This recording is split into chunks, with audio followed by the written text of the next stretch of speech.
继续来看这个中国共产党第20届全国代表大会，昨日来散戏结束了。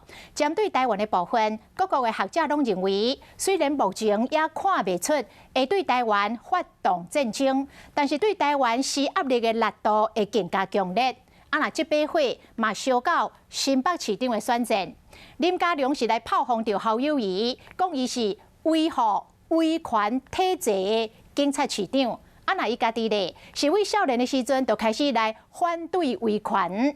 侯友宜是来回讲，伊为做警察到做市长，守护市民的安全是不变的初心。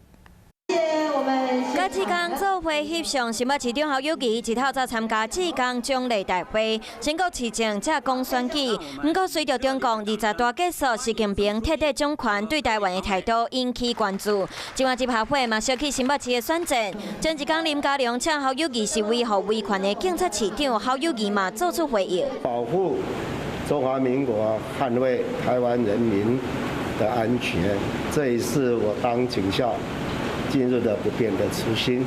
40几年来，我用我的行动展现我的责任，让我们这一块土地的台湾人民都能过安居乐业。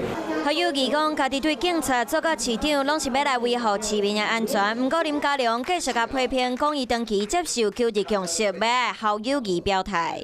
长年以来，他就是支持一个中国，跟9·2共识。我觉得这个不容任何的回避。